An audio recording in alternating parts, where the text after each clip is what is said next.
Hey there, awesome people. Bearded Minister here, and on behalf of Bearded Ministry, and as we are getting into the study of Jonah, I just want to share a few things, and I'm super excited about this. As Jonah gets called by the Lord, he goes a different way, and then it gets called back, and to where he gets called into Nineveh with the Ninevites, who are a brutal people. Is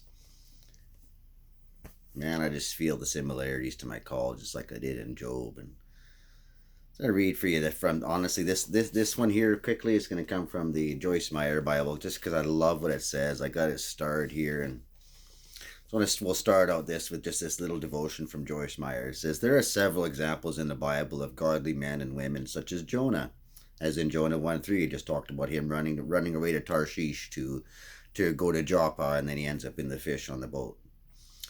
And of course, we don't want to go to Joppa. That's not our plan. We want to follow God's plan. So without fail, they all ended up back at the places from which they had originally tried to escape.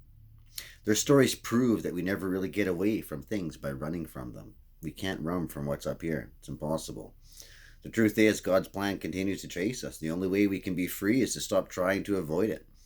Turn and embrace it boldly and go all the way through to victory with God's help. Hallelujah. Jonah was a mighty prophet of God who did not want to do what God was telling him to do and ran in the opposite direction of where God told him to go.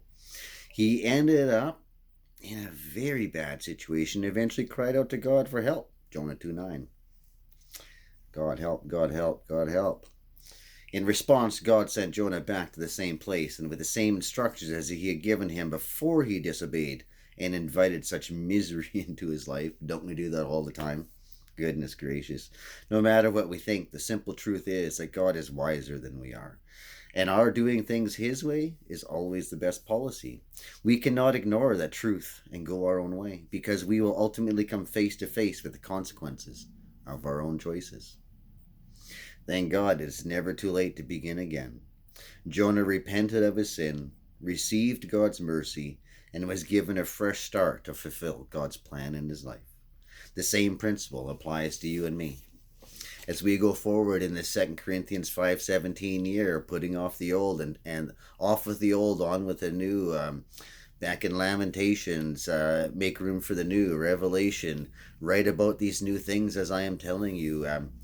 This bold new life that we're called to in Jesus is awesome. It is so awesome, and we're so blessed and we're so grateful that people took the time so many years ago to write these instructions and these stories for us that we can learn today, even so long from, even at times have changed that we can learn. And the book of Jonah, the story of Jonah and the fish is one of my favorite ones, one of the first Bible stories I ever learned as a kid after Noah, probably. So God bless you. Praying for you. Bearded Ministry out as we study the book of Jonah. Looking forward to seeing more of you.